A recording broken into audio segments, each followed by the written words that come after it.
et messieurs, le maire de Verteillac, Régis Defray.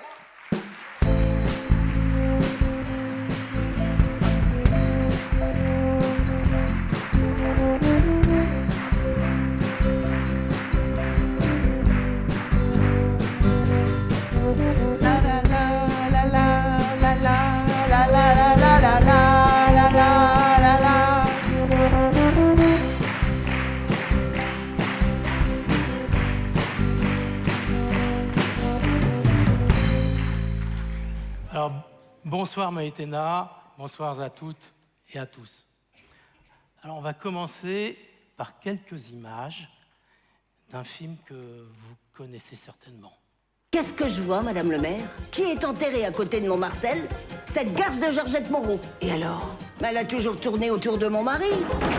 Bordel, il y a un trou comme ça dans la chaussée. On attend son tour. Oh, ta gueule, la cocu. J'ai failli escater ma bagnole, faut me réparer ça. Allez, on range les vélos. Ah non! Mais qu'est-ce que vous faites là? Je vais apprendre. Voilà. Donc tout d'abord, si vous le permettez, une pensée émue pour Michel Blanc, récemment disparu, et son rôle émouvant d'Émile dans ce film. Alors ce film, vous l'avez peut-être reconnu, c'est Les Petites Victoires. Et Les Petites Victoires, ça raconte quoi? Ça raconte l'histoire d'une jeune mère, M-A-I-R-E, qui reprend la mairie au décès de son père et qui s'investit corps et âme du matin au soir, du soir au matin, à la fois pour sa commune et à la fois pour son métier d'institutrice. À tel point qu'elle n'a plus de temps, ni pour sa vie personnelle, ni pour sa vie sentimentale.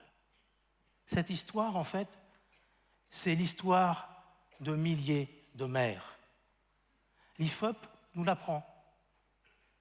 Plus de la moitié des mères pensent ne pas se représenter en 2026. Pourquoi une telle lassitude?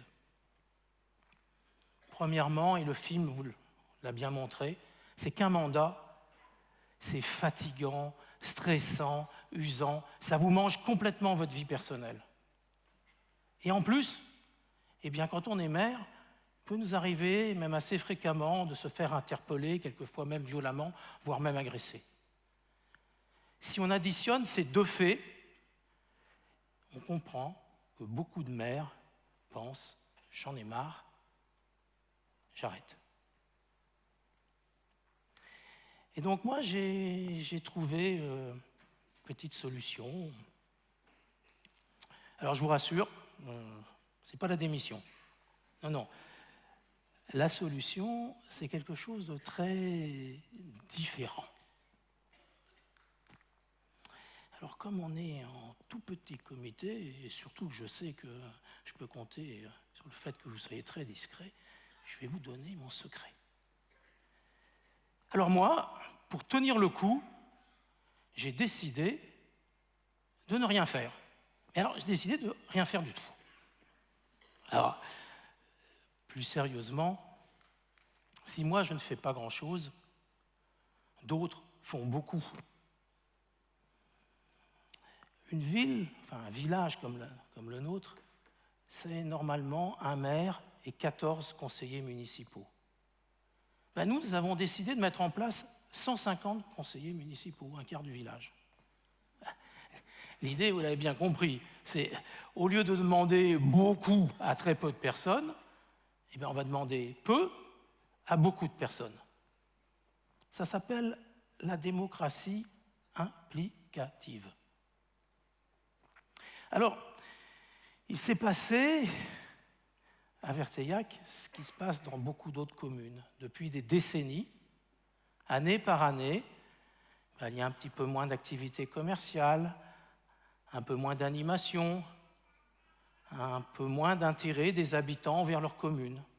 Alors on perd un peu de ci, on perd un peu de ça, et en finale, il n'y a plus grand-chose. Alors pendant le Covid, parce que l'élection précédente c'était pendant le Covid, je me suis dit, en fait, c'est ça, le cœur du problème. Comment remettre les habitants au cœur de l'action communale. En théorie, facile.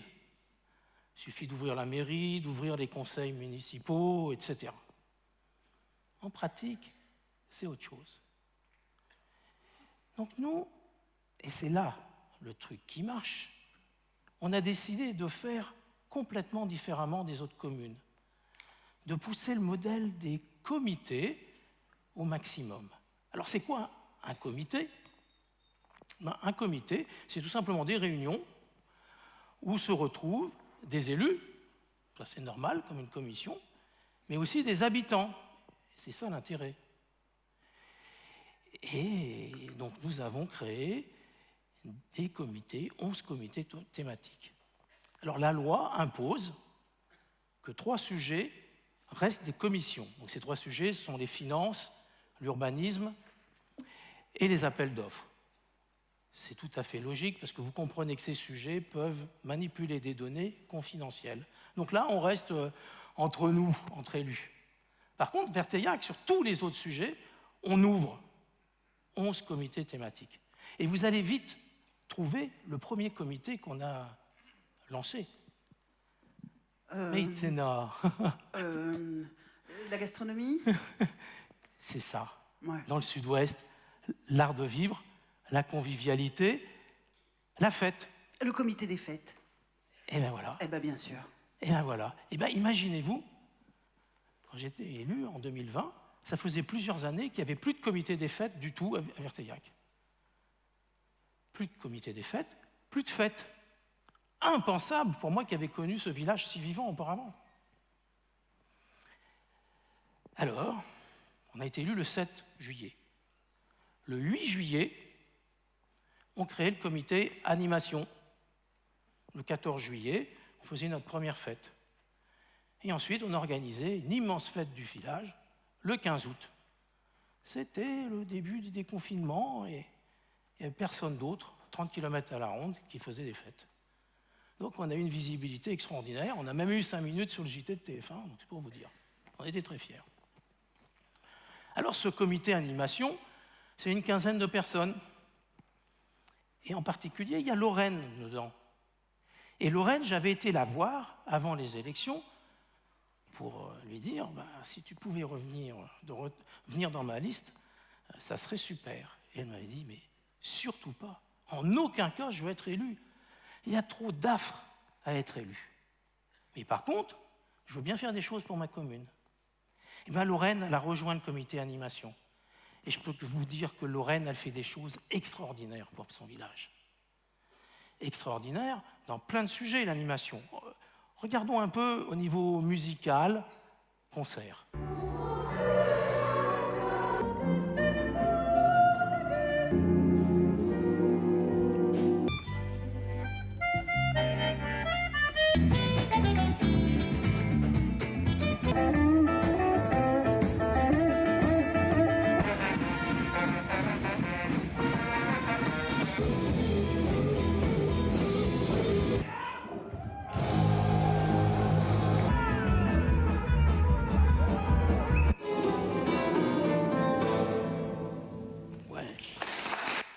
Alors, avant le comité animation, à Verteillac, il y avait 1, 2 ou 3 concerts par an. Cette année, nous avons dépassé les 100 concerts dans l'année. 100 concerts pour 600 habitants.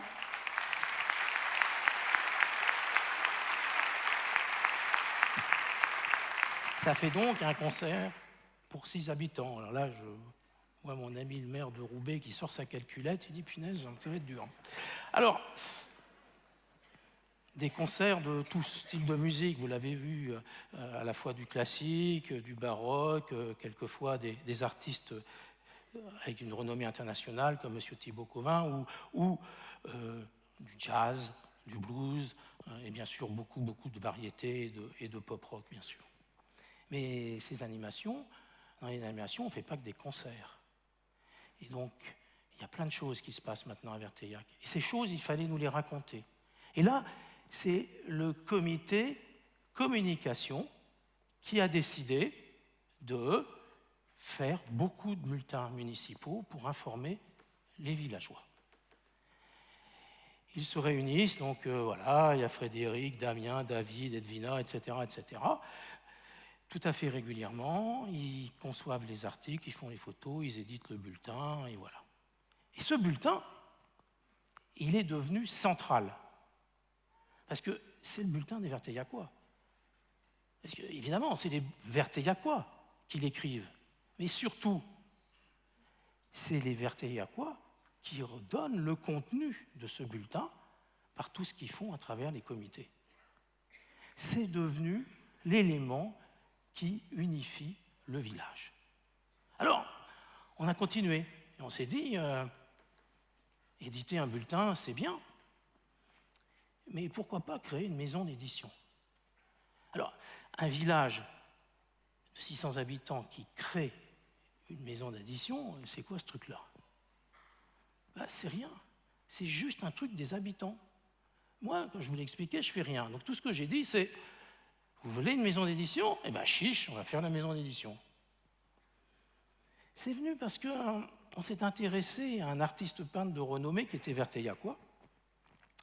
Et on s'est dit, ce serait bien d'en savoir un peu plus. Donc on avait donné le sujet au comité culture, 18 personnes qui ont pris le sujet et qui se sont dit, il faut qu'on en sache un peu plus, donc on va faire des encarts dans le sud-ouest, la Charente libre, etc., pour demander aux gens qui possèdent des données sur cet artiste peintre, des œuvres, des articles, des photos, de les amener en mairie. Et on a reçu des choses. Et on a reçu des choses. On a reçu tellement de choses, on va en écrire un livre. Alors les habitants, ils ont écrit les textes, ils ont fait les illustrations, ils ont fait la mise en page, ils ont tout fait, donc ils se sont dit, tu as tout fait, on va aussi créer une maison d'édition. Et on a créé la maison d'édition, et on a édité le livre. Et non seulement on l'a édité, mais on l'a réédité, parce qu'en fait, son succès dépasse maintenant largement le Périgord. Le voilà, 24 €, j'en ai amené quelques exemplaires, on pourra se retrouver en vente à la sortie. Bon. Vous le comprenez, en fait, il n'y a pas que des bulletins, un bouquin ou des concerts à Verteillac. Il se passe des dizaines de projets qui sont portés sur des thèmes complètement différents par l'ensemble des comités. Alors, je vais vous donner encore un exemple. C'est que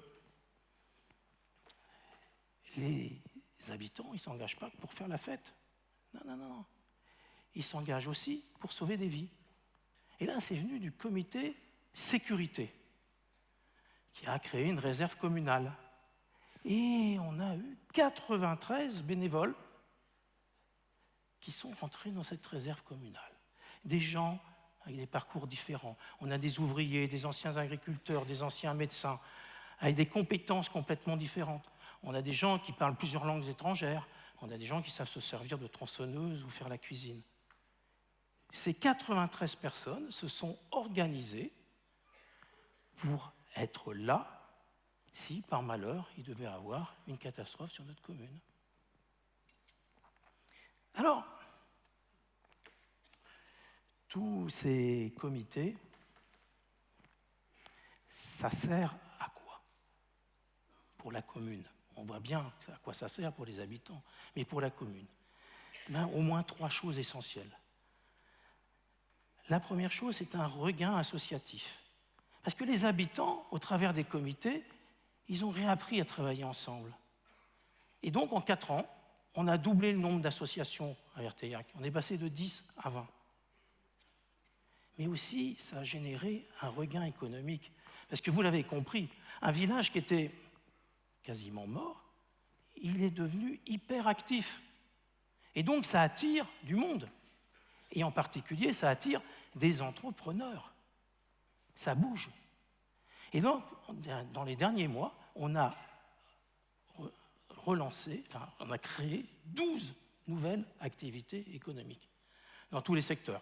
Commerce, santé, services, artisanat. Vous ne pouvez pas savoir comme quoi c'est important, 12 nouvelles activités dans un aussi petit village.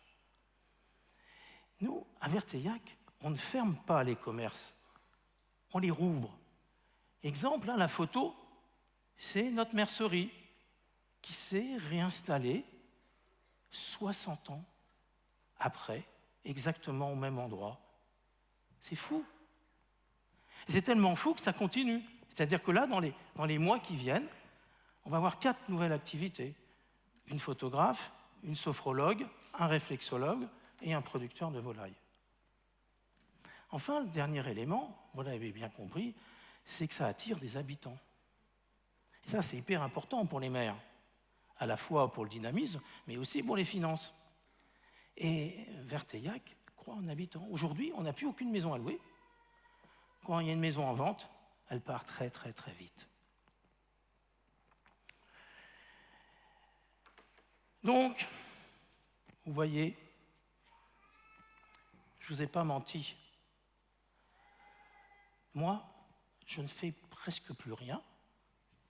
Et donc, ce truc qui marche à mettre des comités et impliquer les gens, eh bien, ça décharge bien les maires. Et en plus, je peux vous assurer, moi, je ne me fais plus du tout engueuler. Avant, au début, il arrivait que je croisais un habitant, il me disait hey, « Monsieur le maire, il y a un truc qui ne marche pas à Verteillac, et puis c'est de votre faute. » Ou, grand classique, il y a un truc qui ne marche pas là, c'est la faute à Macron. Ou c'est la faute à l'Europe. Tout ça, ça a disparu.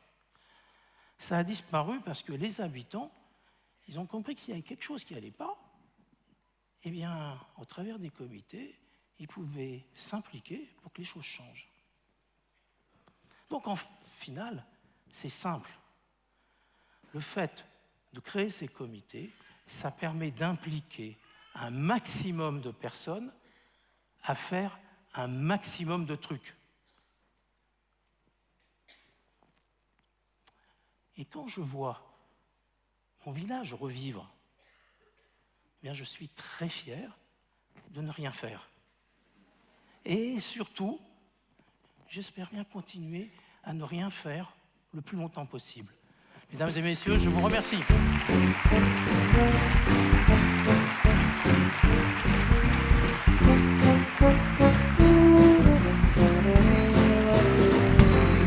Régis Defray. Je crois qu'on peut dire que ces comités sont de salut public. On peut. Vous avez l'air bien heureux pour un homme qui ne fait pas grand-chose. Ah, mon Dieu, on me signale que Nelson Montfort veut nous alpaguer. Nelson. Oui, je suis effectivement... J'ai l'impression de commenter Roland Garros. Vas-y. Je suis effectivement à côté du Raphaël Nadal des sondages. Ouais, bien sûr.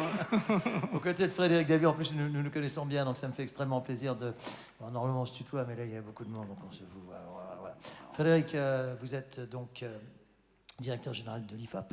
Alors j'imagine que là, une soirée comme celle-ci, ça doit vous interpeller, parce que ça a été dit tout à l'heure par Maïtena, c'est vrai que la vocation de maire a l'air de se perdre pour toutes les raisons qui nous ont été expliquées. Mais quand on voit une soirée comme celle-ci, on ne peut qu'être relativement optimiste. Quelle est votre opinion? Des chiffres. Des chiffres. Alors, c'est vrai que c'est la plus belle fonction du monde. On a des maires qui sont enthousiastes sur leur activité, mais dans toutes nos enquêtes, et vous avez cité, Maïtena et monsieur le maire, le premier chiffre d'une enquête IFOP qui date d'il y a 2 ans, une majorité des maires envisageraient de ne pas se représenter. On sait qu'au fur et à mesure qu'on arrivera vers l'échéance de mars 2026, ça bougera un peu, parce que c'est une fonction qui ne s'arrête jamais. Il n'y a pas les 35 heures, c'est du 7 jours sur 7. Il y a un niveau d'exigence des citoyens. On est parfois, ça avait été dit par le président Larcher, à portée d'engueulade, à portée de baffe. Mais c'est vrai aussi que l'initiative du maire de Verrillac est absolument extraordinaire, parce qu'il a joué sur un levier très fort chez les Français, qui est l'envie de s'engager. On dit que les Français sont parfois dépolitisés. Malheureusement, ils votent parfois moins qu'avant aux élections, mais ils ne sont pas désengagés. Et donc, on leur donne un but, un moyen, une finalité. Ils s'engagent. Et votre ville, c'est une véritable résurrection, notamment sur l'attractivité économique, c'est ce que vous avez dit sur les entreprises, sur le nombre d'habitants. Il n'y a que 1000 villes en France de plus de 10 000 habitants. Le tissu communal français, c'est des petites communes. Réussir à inverser cette érosion démographique, le fait que les Français, dans nos enquêtes, des petits villages nous disent c'est plus comme avant, notre territoire décline, et le déclin du territoire, c'est mon déclin. c'est mon déclassement. Donc dans ce cadre, c'est un cercle extrêmement vertueux d'avoir créé tous ces comités, et je trouve ça absolument extraordinaire dans un contexte particulier où aujourd'hui, quand les Français sont parfois déçus de ce qui se passe à l'échelle nationale, l'élu de confiance, c'est l'élu local, l'élu qui transforme la vie, qui change le quotidien, qui permet de réenchanter la politique, c'est et uniquement le maire. Merci beaucoup Frédéric. Bravo Nelson. Vous avez raison. Frédéric Dabi, il peut parler aussi longtemps que Federer peut jouer. Donc il faut attention, faut le tenir. Je vous ai évité la traduction américaine des propos de Frédéric Thank you, pour Nelson. gagner du temps, évidemment. Merci. Thank you. Merci, à bientôt. Une question, monsieur le maire. Comment est-ce que vous faites pour convaincre les gens de Verteillac de venir rejoindre les comités? Comment vous faites ça? Là aussi, il y a une méthode. En fait, le plus important, c'est de créer un bon climat. Et une fois que vous avez ce bon climat, à ce moment-là, vous pouvez commencer à écouter les gens puisqu'ils se livrent. Et écouter tout le monde, pas que ceux qui sont dans les comités, tout le monde. Et une fois qu'on a fait ça, il ne faut juste pas oublier un truc, c'est qu'on est français. Et quand on est français, il n'y a rien d'impossible. Alors on y va. Voilà. Merci Régis Defray, merci beaucoup.